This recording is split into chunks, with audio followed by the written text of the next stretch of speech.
Hey Survivor, welcome to episode 81 of the Vibrant Survivor podcast.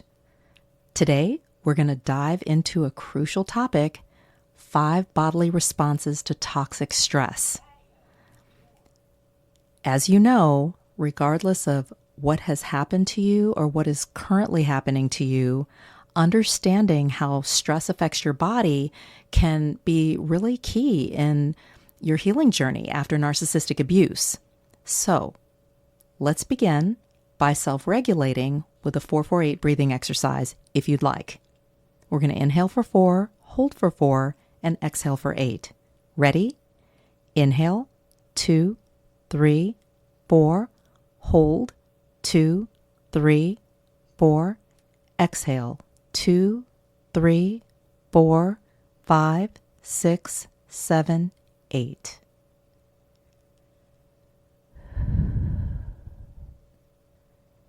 What do you notice in your body? Grab your notebook and pen, and let's dig in. Hey Survivor, welcome to the Vibrant Survivor podcast. Do you want to disconnect from a narcissistic or toxic situation and heal? Are you Googling how to identify a narcissist, narcissistic abuse, and boundaries? Are you feeling stressed and lonely while trying to avoid being sucked back in and lied to again? Hey, I'm Lesley. As a busy wife and mom, I fell for the lies and manipulations of narcissists. I wasted my time, talents, and money on users who kept moving the goalposts. I wanted real relationships and business opportunities and to enjoy life with my family. Instead, I struggled with anxiety, panic attacks, and insomnia, and I couldn't trust my body or anybody until I took a holistic approach to healing. In this podcast, you'll find tips for healthy living, trauma healing, and boundaries so that you'll have the freedom, confidence, and inner peace to respond, not react, after narcissistic abuse. Take a deep breath in, let it out slowly, and just relax. This time's for you. Hey Survivor, do you want to heal after narcissistic abuse? Come and join me in a closure coaching session. This is a 1-hour, one-on-one coaching call that's going to help you disconnect from dysfunction, create your own closure, and begin a long-lasting journey of healing, step by step. Head right now to closurecoachingsession.com. You may recall that I shared about some of the physical challenges that I've had after narcissistic abuse. And it was to the point where I couldn't trust my body and I felt like it was working against me, let alone trust anybody else. And it was painful, not just physically, but also emotionally, psychologically, and spiritually. And it was to the point where I was like, is this ever going to stop? Am I going to stop hyperventilating? Am I ever going to be able to stop double, triple checking everything, being hypervigilant like that, the anxiety, the panic attacks, and then the shame too of, oh my gosh, I can't believe it happened again. Maybe you can relate. Regardless, these are all indicators of toxic stress, and it's not healthy. So even if that is something that you're struggling with, you're definitely not alone. And I will tell you that I have come so far from where I was, say, during that initial period of revelation in multiple relationship situations. However, there are times when, I've been triggered more recently. And the cool part about it is that I've got all these great tools in my toolbox that I can draw from, and I'm able to see my body's response for what it is, and I'm able to diffuse the situation so much faster. And I consider that a win. Here are 5 bodily responses to toxic stress. Number 1, adrenaline and cortisol release. Survivor, when you are under toxic stress, your body goes into fight or flight mode and releases stress hormones. And adrenaline specifically prepares your body to respond to a threat. And you may feel this big burst of energy, your heart rate shooting up, and your senses really heightened. And this is your body's way of preparing you to either fight or to flee from a dangerous situation. And cortisol is a stress hormone, and it helps maintain fluid balance and blood pressure while regulating certain bodily functions that aren't crucial in a crisis, such as your reproductive drive and immunity. However, if you're experiencing chronic high levels of cortisol, that can lead to some serious health issues like anxiety, depression, and even heart disease.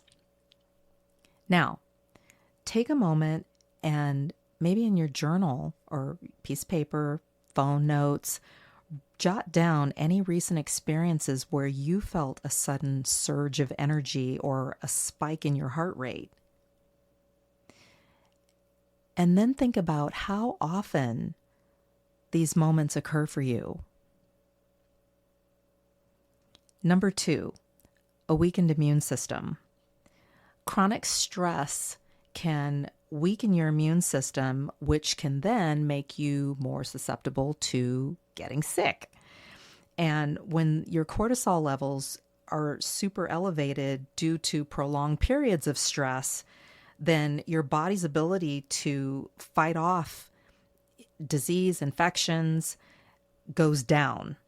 And you may notice that you're getting sick more often, or that you have just ongoing nagging illnesses that just you can't really shake off. And this is because your body is actually prioritizing the stress response over immune function. Now, take a moment and think about your health over the past few months.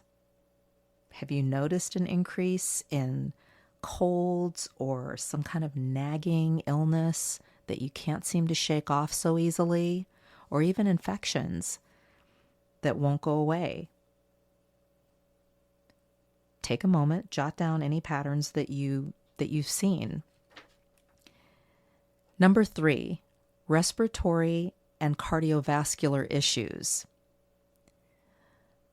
It's no secret that chronic stress impacts your respiratory system and your cardiovascular system. For example, when you're stressed, you might breathe faster or experience like a shortness of breath, and this can then exacerbate, any kind of pre-existing conditions you may have already, if you've got asthma or COPD. And then with your cardiovascular system, chronic stress can cause your heart to have to work harder, and it can increase your risk of high blood pressure, heart attacks even, maybe even stroke. And you may notice palpitations of your heart during stressful moments or moments where you're triggered. And this is something that you're going to want to pay attention to. So think about times when you felt like you were short of breath, or you noticed your heart racing, or maybe you had a little episode where you hyperventilated. And think about how often these things occur and make a note of those. Number 4, your liver produces extra glucose and bile production goes down. So when you're under stress, your liver releases extra glucose or blood sugar to give you that boost of energy. But if you're under stress like constantly, your body may not be able to keep up with all this glucose production, and that can lead to things like insulin resistance and even diabetes. And also, stress can reduce your bile production, which is critical for digestion. And then this can lead to digestive issues like bloating, constipation. Check out the poop episode for more about that, or even irritable bowel syndrome or IBS. Now, consider your digestion over the past few months. What changes have you noticed in your blood sugar levels or digestive health overall? and make a note of any specific observations. Number 5, muscles tighten. When you are chronically stressed, your muscles are going to tense up as part of the body's way of guarding against injury or pain. And over time, this chronic stress can lead to chronic muscle tension, pain, and even tension-related headaches or even migraines. Sound familiar? Take a moment and scan your body. Do you feel any areas of tightness, any kind of tension? How often do you experience muscle pain or headaches? Make a note of any observations wherever you're taking notes. Let's review 5 bodily responses to toxic stress. Number 1, adrenaline and cortisol release. Number 2, a weakened immune system. Number 3, respiratory and cardiovascular issues. Number 4, your liver produces extra glucose and bile production goes down.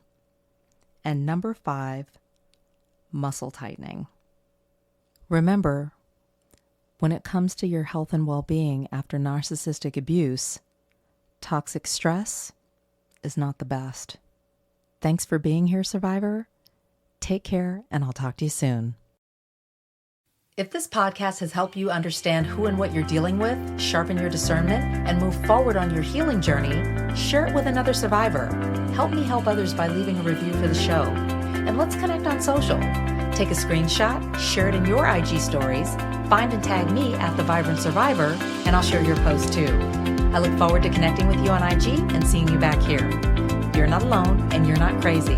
Know who you're dealing with, know who you are. Take care, and I'll meet you back here next week. Bye-bye.